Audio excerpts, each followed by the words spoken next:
అధ్యక్ష పరిశీలనలో ఉంది, చూస్తాం చేస్తామని కాలయాపన చేయడం కాదు.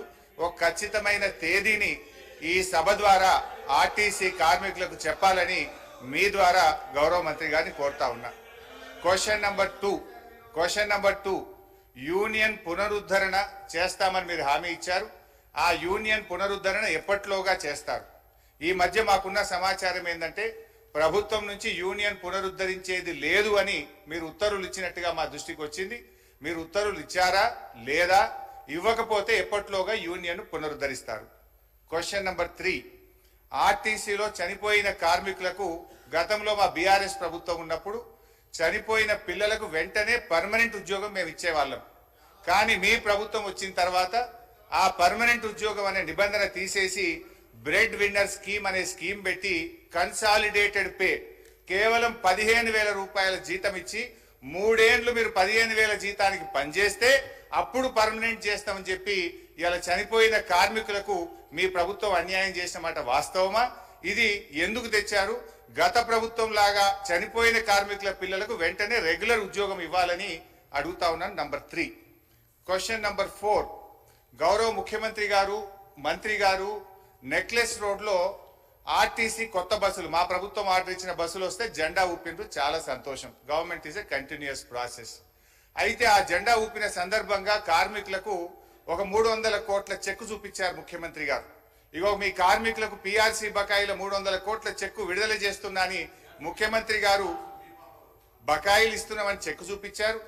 పాపం మా మంత్రి గారు, ముఖ్యమంత్రి గారు వెళ్ళిపోయినాక కొన్ని డమ్మీ చెక్కులు, ఆ పెద్ద చెక్కులు కూడా కార్మికులకు ఇచ్చి ఫోటోలు కూడా దిగారు. ఇది ఏ రోజు ఇచ్చిందంటే ఫిబ్రవరి 10, 2024. ఇవాళ మనం ఉన్నాం జూలై నెలలో ఉన్నాం. ఇప్పుడు దాదాపు 5 నెలలైనా నెక్లెస్ రోడ్ నుంచి ఆ చెక్కు బస్ భవన్ కు చేరలే. ఇంకా అది ఎప్పుడు చేరుతుంది, ఎప్పుడు ఇస్తారో దయచేసి చెప్పాలని కోరుతా ఉన్నా. క్వశ్చన్ నంబర్ 5, మహాలక్ష్మి పథకం పెట్టారు, సంతోషం, వి అప్రిషియేట్. అయితే ఆ పథకానికి నెల నెల బిల్లులు విడుదల చేయని మాట వాస్తవమా? మహాలక్ష్మి పథకం కింద రాష్ట్ర ప్రభుత్వం ఆర్టీసీకి ఇవ్వాల్సిన నిధులు ఎన్ని, ఇప్పటి వరకు ఇచ్చిన ఎన్ని, ఇవ్వకపోవడం వల్ల కార్మికుల యొక్క పిఎఫ్ మరియు సిసిఎస్ డబ్బులు మళ్లించి కార్మికులకు జీతాలు ఇచ్చిన మాట వాస్తవమా? ఆ నిధులు ఎప్పట్లోగా ఇస్తారో సూటిగా చెప్పాలి. అదేవిధంగా అధ్యక్ష, ఎందుకంటే ఇవన్నీ అధ్యక్ష గతంలో, ఇవాళ మేము మా ప్రభుత్వం ఉన్నప్పుడు ఆర్టీసీ కార్మికులకు, ప్రభుత్వ ఉద్యోగులకు 43% ఫిట్మెంట్ ఇస్తే ఆర్టీసీ కార్మికులకు 44% ఫిట్మెంట్ ఇచ్చాం. గత తెలుగుదేశం ప్రభుత్వంలో కార్మికులకు కేవలం బడ్జెట్ లో 100 కోట్లు పెట్టారు.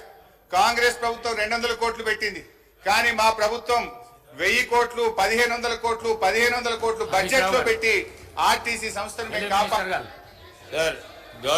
గౌరవ సీనియర్ శాసన సభ్యులు హరీష్ రావు గారికి తెలుసు ఇది క్వశ్చన్ అవర్ అధ్యక్ష. క్వశ్చన్ అవర్ స్పెసిఫిక్ 2 క్వశ్చన్స్ అడగాల. రెండోది చాలా సంతోషం, మా మేనిఫెస్టోనైతే మొత్తం టిఆర్ఎస్ నాయకులు బట్టి పట్టిండ్రు, చాలా సంతోషం. స్పష్టతతో మేము మేనిఫెస్టోలకు సంబంధించిన అంశాల విషయంలో పాస్ మార్కులు పూర్తి స్థాయిలో మేము వేసినాము. ఈరోజు నేను కోరుతా ఉన్నా అధ్యక్ష, I request honourable members also through your chair. Sir, ఇప్పుడు స్పెసిఫిక్ క్వశ్చన్స్ వేస్తే ఆన్సర్ రావడానికి ఆస్కారం ఉంటుంది.